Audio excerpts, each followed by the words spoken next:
लीजिए सुनिए। सूर्यकांत त्रिपाठी निराला की लिखी कहानी परिवर्तन, मेरी यानी समीर गोस्वामी की आवाज में। परी 7 साल की थी और सूरज 10 साल का। दोनों धूप छां से हिले मिले रहते थे। परी की आदत थी आज्ञा करने की। वो फूल तोड़ दो, वो फल चढ़कर गिरा दो। सूरज की आदत थी उसी समय उसे पूरा करने की। एक दिन नजरबाग वाले तालाब में कमल खिले थे। एक बड़ा सा अध खिला उन्हीं के बीच में था। परी ने कहा, वो बीच वाला लाल लाल बड़ा सा कमल ला दो सूरज। सूरज कूद पड़ा। तैरता नालों को चीरता हुआ कमल तोड़ तो लिया, पर लेकर निकल न सका। पैर मृणालों में फंस गए। परी को देने को स्नेह फूल हाथ से न छोड़ा। पैरों को पटक पटक कर नालों की उलझन छुड़ाता रहा। तट पर खड़ी लालसा की दृष्टि से फूल को देख देख कर साग्रह हाथ फैलाती हुई परी हंस रही थी। थक कर कमल लिए हुए सूरज एकाएक डूब गया।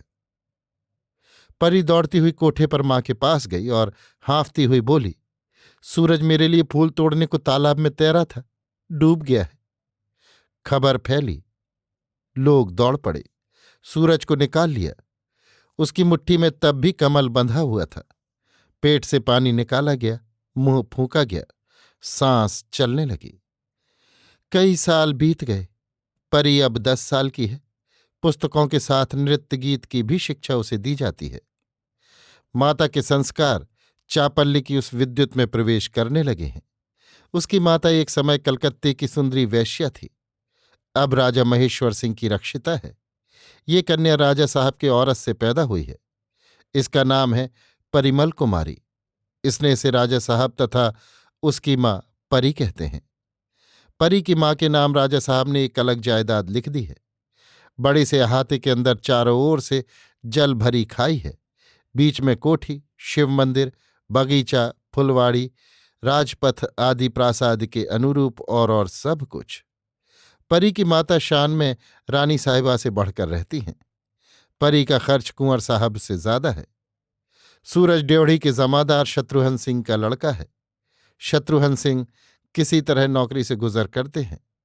ऐसी जगह जाकर नौकरी की है जहां पास पड़ोस का कोई आदमी नहीं। इसलिए एक प्रकार उनका जीवन अपने कर्तव्य और पुत्र स्नेह में ही पार होता है। सूरज इस समय मिडिल क्लास का विद्यार्थी है। परी के स्नेह लेश रहित तेज स्वभाव के कारण वो उससे नहीं मिलता।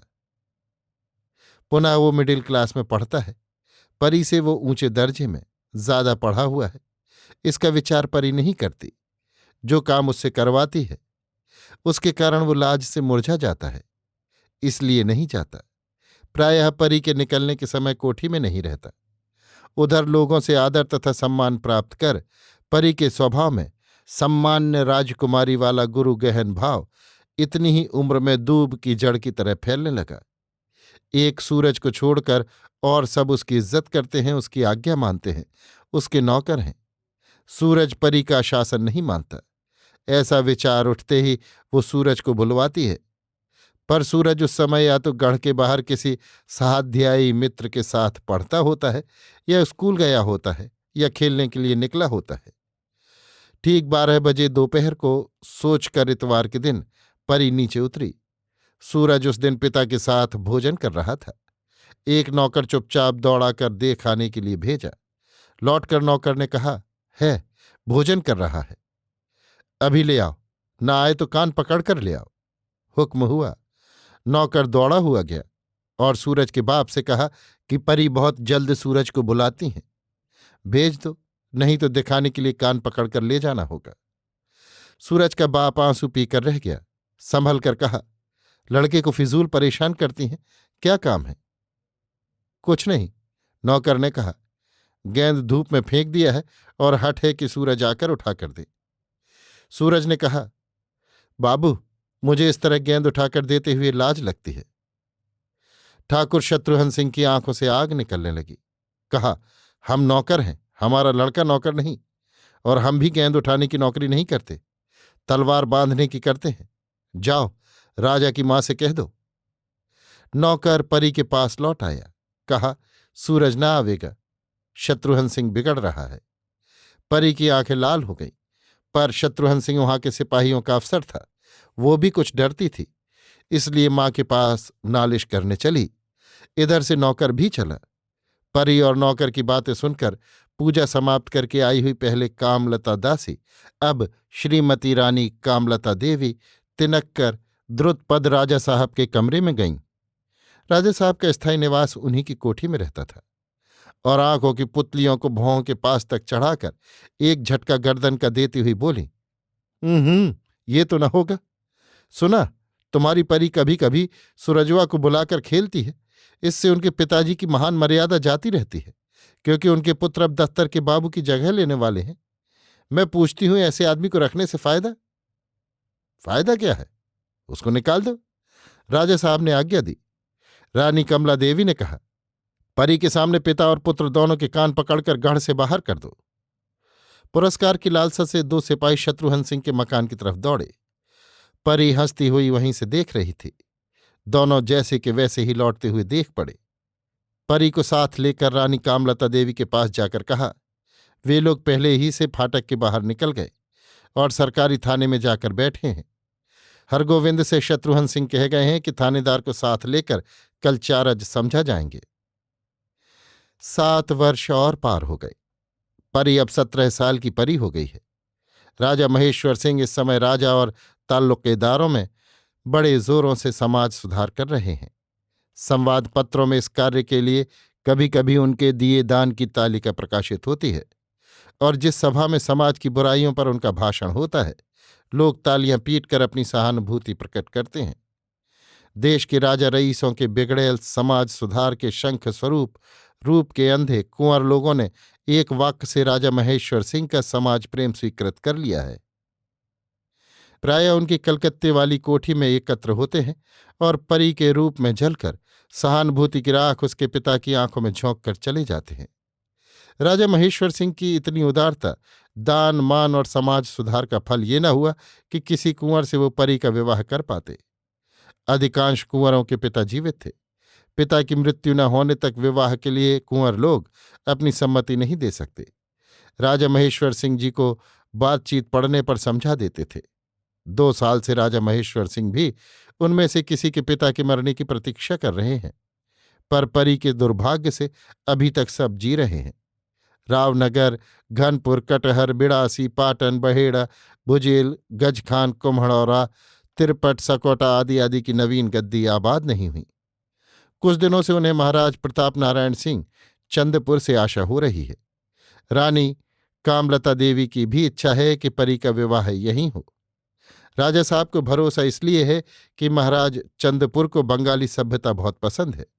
समाज सुधारक के नाम से प्रसिद्ध राजा महेश्वर सिंह से जब वो पहले पहल कलकत्ते में ग्रैंड होटल में मिले थे, तब बंगाल की सभ्यता की बड़ी तारीफ की थी और उनके समाज सुधार के लिए सहानुभूति दिखलाई थी। इसके बाद रानी कामलता देवी तथा कुमारी परिमल को साथ लेकर कई बार राजा महेश्वर सिंह उनसे मिल चुके हैं। माता के साथ परी भी सहमत है, कारण वहां ऐश्वर्य और सम्मान अधिक है। आज महाराजा साहब के सेक्रेटरी मिस्टर रेटलर साहब फिर राजा महेश्वर सिंह जी को निमंत्रण देने आए हैं कि रात 9 बजे कृपा कर राजा साहब सापरिवार महाराजा साहब की कोठी में दर्शन दें।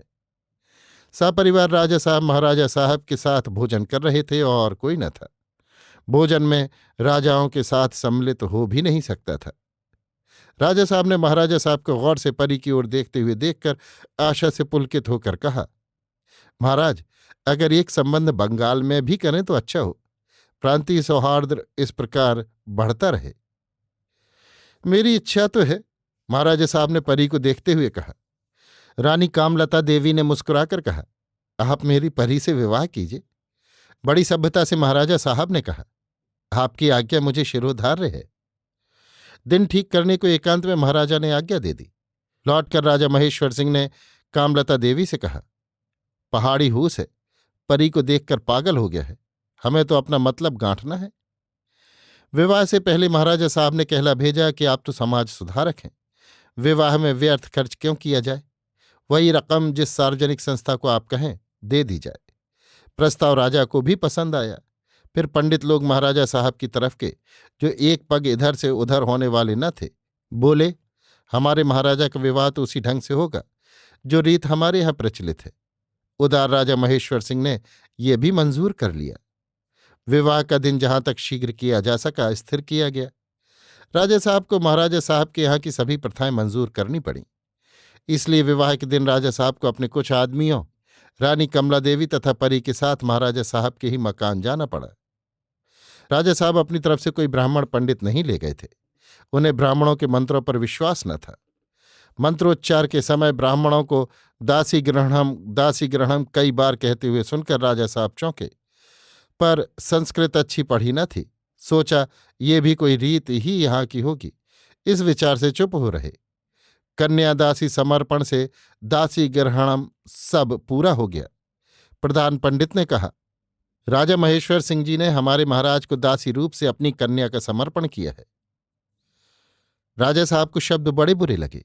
पूछा, दासी रूप क्या है? प्रधान पंडित ने कहा, आपने अपनी कन्या महाराज की सेवा के लिए दी। राजा साहब रुष्ट होकर बोले, आप केवल दासी और सेवा का उल्लेख करते हैं। पंडित ने कहा, महाराज के पूज्य पिताजी की ऐसी ही आज्ञा है, वो महाराज आ रहे हैं। राजा महेश्वर सिंह ने देखते ही पुकारा, शत्रुघ्न सिंह? चुप, कान पकड़कर निकाल दिए जाओगे। पास ही खड़े हुए महाराज के एक शरीर रक्षक ने कहा। राजा महेश्वर सिंह, महाराज शत्रुघ्न सिंह ने कहा, तुम्हारी जैसी लड़की है, हमने वैसा विवाह भी कराया। हम अपने विपक्ष के सताए हुए राज्य से भगकर तुम्हारे यहां 2 रोटियों के लिए राज्य के हकदार बच्चे को लेकर गए थे। समय बदला, लड़के को गद्दी मिली। तुम और तुम्हारी ये 7 रोज तक हमारे जूते उठाओ तो तुम्हारी लाडली को लड़की समझकर क्षमा करें। लड़के के साथ एक आसन पर बैठने का अधिकार हम देंगे। क्षत्रिय होकर क्षत्रिय के साथ वैसा नीच बर्ताव तुम देखते रहे। अभी आप सुन रहे थे सूर्यकांत त्रिपाठी निराला की लिखी कहानी परिवर्तन, मेरी यानी समीर गोस्वामी की आवाज में।